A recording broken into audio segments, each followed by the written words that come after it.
Here are 5 modern everyday habits that are quietly destroying your respect and how the ancient philosophy of Stoicism can help you reclaim it.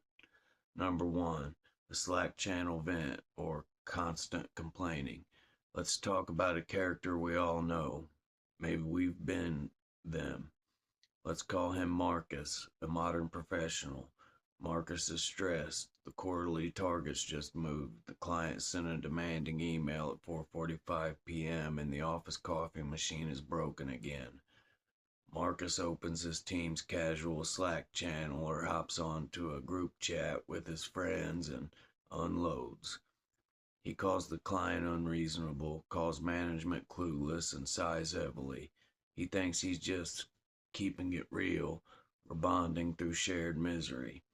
But here's what the people around him actually see. They see someone who is entirely at the mercy of the environment. They see someone who cannot handle a minor shift in weather without freezing up. The Roman emperor and Stoic philosopher Marcus Aurelius faced betrayal, plagues, and endless wars.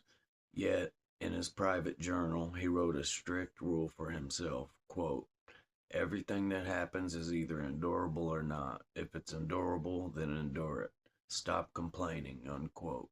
When you constantly complain about your workload, your commute, or your bad luck, you are broadcasting a message to the world. I am small and my problems are big. I have no control over my mind. People do not respect helpless victims. They respect problem solvers. The next time things go sideways, catch the complaint before it leaves your mouth or your keyboard. Take a breath, accept the reality of the situation, and focus entirely on what you can do next. Silence in the face of chaos is a massive power move. Number 2, the chameleon effect, chasing validation.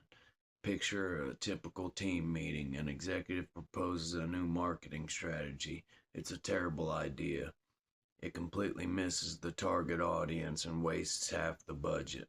Everyone in the room knows it.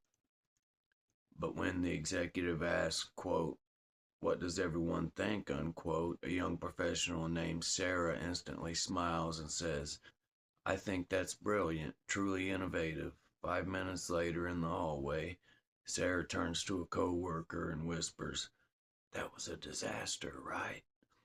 Sarah thinks she's playing the corporate game.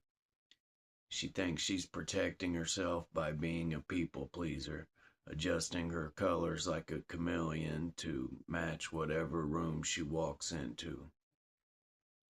But humans have an incredibly sharp radar for inauthenticity. When you constantly nod along, change your opinions to match the person you're talking to, or post filtered versions of your life just to harvest likes on Instagram, people notice. They realize you don't have a spine, and you cannot respect a spine that bends to every passing breeze. The Stoic teacher Epictetus put it bluntly, quote, "If you ever turn your attention to externals for the pleasure of anyone, be assured that you have ruined your scheme of life," unquote. When you compromise your truth for social comfort, you might win temporary popularity, but you completely trade away your respect. True respect belongs to the person who can look someone in the eye and calmly, politely say, "I see it differently and here's why." You don't have to be argumentative, you just have to be anchored. Number 3, the low threshold explosion or losing emotional control. We live in a world of instant gratification, which means our thresholds for frustration have plummeted. Think about the last time you were driving and someone cut you off, or the last time your home Wi Fi dropped during an important video call. Did you slam your hands on the steering wheel? Did you curse out loud at the router? Did you let out a sharp, passive aggressive snap at a barista because they got your milk preference wrong? It's easy to excuse these moments as just blowing off steam, but imagine being a third party observer watching that happen. When you see a grown adult lose their mind over a slow internet connection or a traffic delay, do you respect them? No, you pity them. You see someone whose emotional state can be dictated by a piece of copper wire or a red light. The philosopher Seneca wrote extensively on this, noting that, quote, the greatest remedy for anger is delay, unquote. He argued that anger is a temporary madness, and when we submit to it, we surrender our reason. When you lose your temper over minor inconveniences, you show the world exactly how easy it is to destabilize you. You give away your power. If a minor typo in an email or a late Uber can ruin your morning, you are letting external objects rule your life. True authority belongs to the person who remains unbothered when the world gets messy. The next time you feel that heat rising in your chest, pause. Wait 5 seconds. Realize that your calm is worth far more than whatever petty grievance is trying to steal it. Number 4, the group chat tribunal, gossiping and dominating. There's a strange addictive high that comes from talking about people who aren't in the room. You're at drinks with friends and someone brings up a mutual acquaintance who just went through a messy breakup or made a bad career move. Suddenly, everyone leans in, the texts fly, the screenshots are shared, and the judgment is passed. It feels like connection in the moment. It feels like you're part of an exclusive club. But there is an unspoken psychological tax to gossip. The moment you finish tearing someone else down, every single person sitting at that table makes a quiet mental note. If they talk about them this way when they aren't here, they definitely talk about me this way when I leave. Instantly trust evaporates, and without trust, respect cannot exist. Simultaneously, this habit often shows up as the need to dominate conversations. In Zoom calls or dinner parties, it's the person who interrupts, matches every story with a better story of their own, and desperately tries to prove they are the smartest person in the room. The founder of Stoicism, Zeno of Citium, left us a beautiful piece of timeless wisdom for this exact human flaw. Quote, we have 2 ears and 1 mouth so that we can listen twice as much as we speak. Unquote. People who are genuinely secure in their worth do not need to suck all the oxygen out of the room. They do not need to use other people's failures as a footstool to make themselves look taller. They listen deeply. They ask questions. When you speak less and listen more, your words naturally gain weight. When you refuse to participate in gossip, people realize your loyalty isn't up for sale. Number 5, the invisible betrayal, or breaking promises to yourself. The final habit is the most dangerous of all because it happens entirely in the dark. No one else is watching. It's 11:30 p.m. and you're scrolling through your phone. You tell yourself, tomorrow is the day. I'm going to wake up at 6 a.m., go for that run, and finally start working on that side project.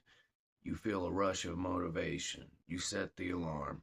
But at 6 a.m., the room is cold, the bed is warm, and that motivation is completely gone. You hit snooze. Then you hit it again. You skip the run. You tell yourself you'll do it tomorrow. You think this is a victimless crime. You think because nobody saw you hit snooze, no harm was done. But your subconscious mind was watching.